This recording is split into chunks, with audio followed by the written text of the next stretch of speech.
Magandang umaga mga lods. Day 15 ng ating papagawa.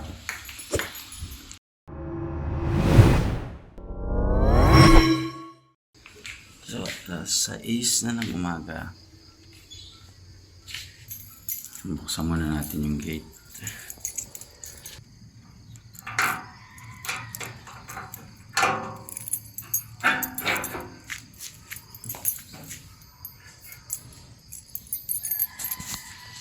Yan, napakaganda ng panahon. Thank you Lord sa magandang panahon. Yan, tayo na rin yung isa sa mga sinimento nila kahapon. Yung entrada ng ating gate, tsaka yung sa parking. Yun lang yung sinimento nila. Yung dadaanan lang ng gulong ng kotse. Claiming na magkakakotse tayo, no? Claim na natin yan.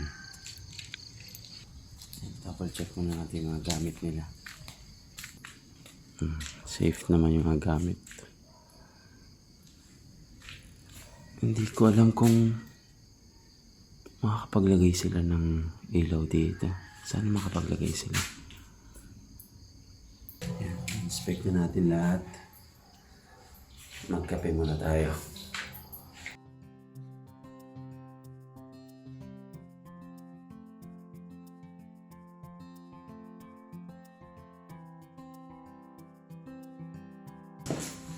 Kain muna tayo.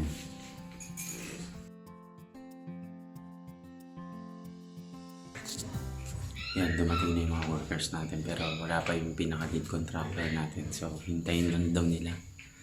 And then, bago sila magsimula. So, kailangan kasi may mag-instruct sa kanila. So, yun na. Let's go. For sure din, marami silang ma-accomplish today. And malamang sa malamang almost 95% na yung matatapos nila yung araw. And yung another 5% is yung pagpapolish na lang or paglilinis na lang ng mga ginawa nila. Ayun yung balak natin ng pagpapatiles ng terrace or veranda. Babudgetan ko pa kasi medyo malaki-laking budget din yun. 4,000 mahigit yung cost ng tiles. Let's say kung ano mangyari kung magkaroon ng budget. So yun.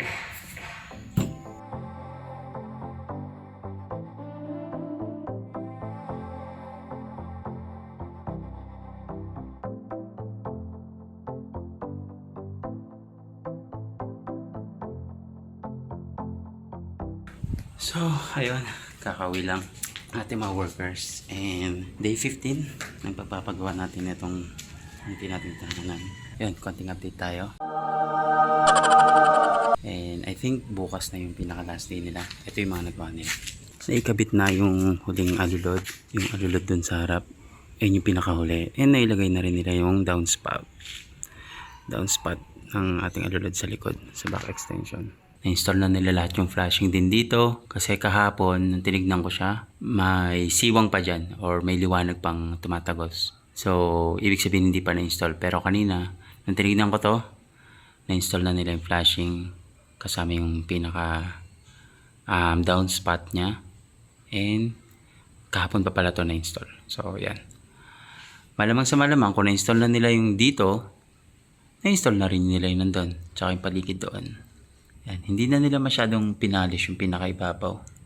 Kasi nga, nabanggit ko na may plano akong magpa-slab dito sa part na to.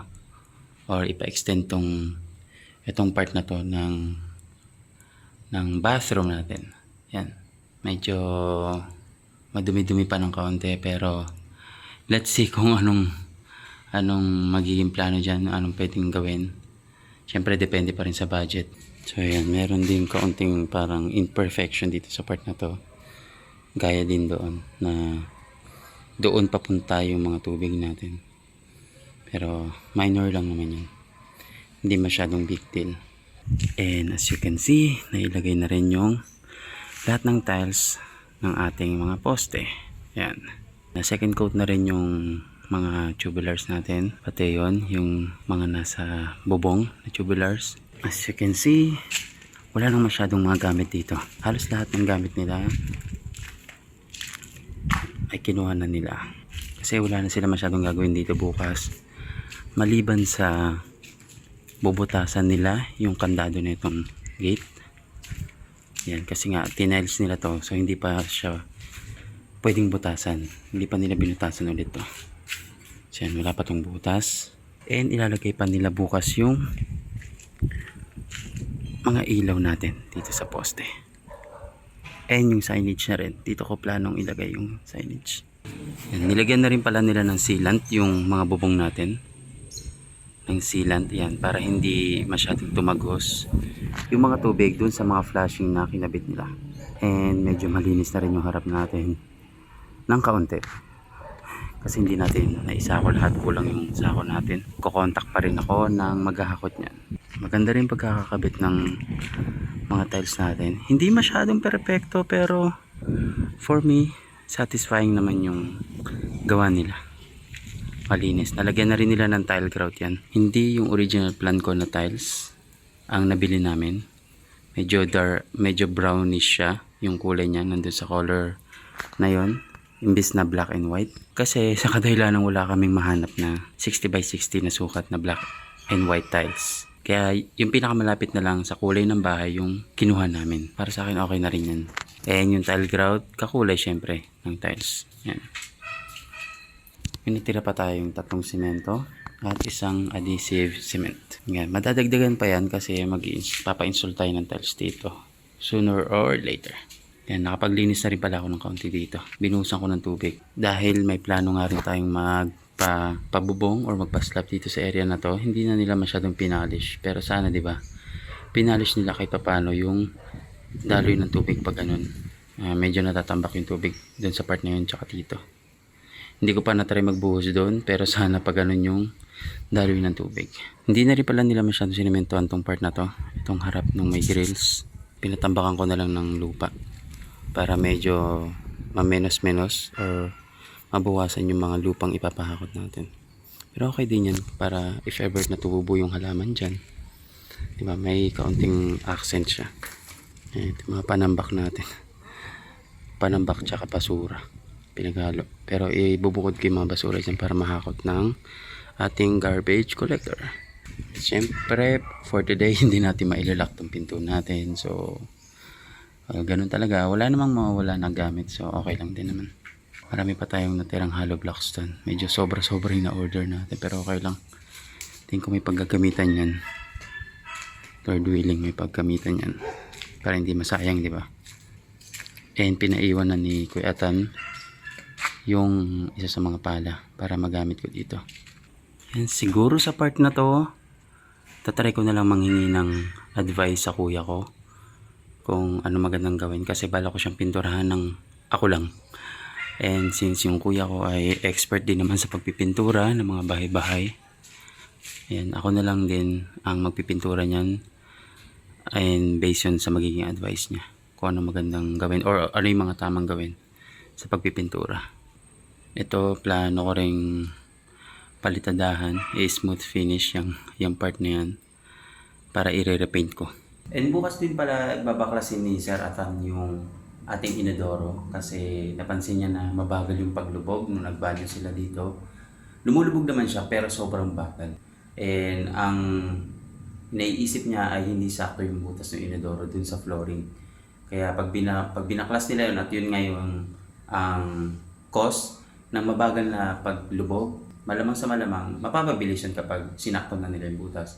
Pero kung hindi man yun ang cause, kung hindi man yun ang cause ng mabagal na paglubog, malamang daw dun sa pinakatubo na nabarhan or natuyuan ng simento nung pinakaunang gumawa na itong bahay. So kung yun man yung problema, wala nang solusyon yun. Unless gusto mo siya ipabaklas ng buo ang linya ng tubo sa ilalim. Yun lang muna ang update natin for today. For our day 15. So maliligo muna ako dahil pinagpawisan ako ng gusto dun sa paglilinis ko ng kaunti sa ating bakuran and maging dito sa bahay kasi na nagsipasukan yung alikabok kanina nung nag-grind sila ng mga tiles and nagwalis-walis, no? So pag nagpawisan ako ng gusto, maliligo muna ako and kita-kits ulit mamaya.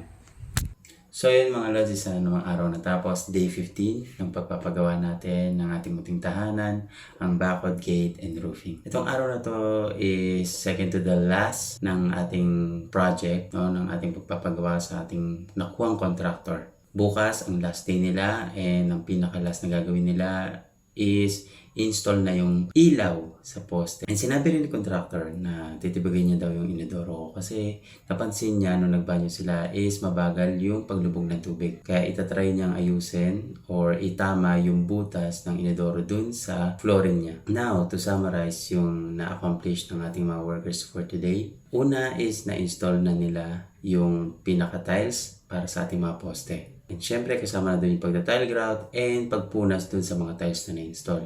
Nailagay na rin yung downspout ng ating alulod sa back extension.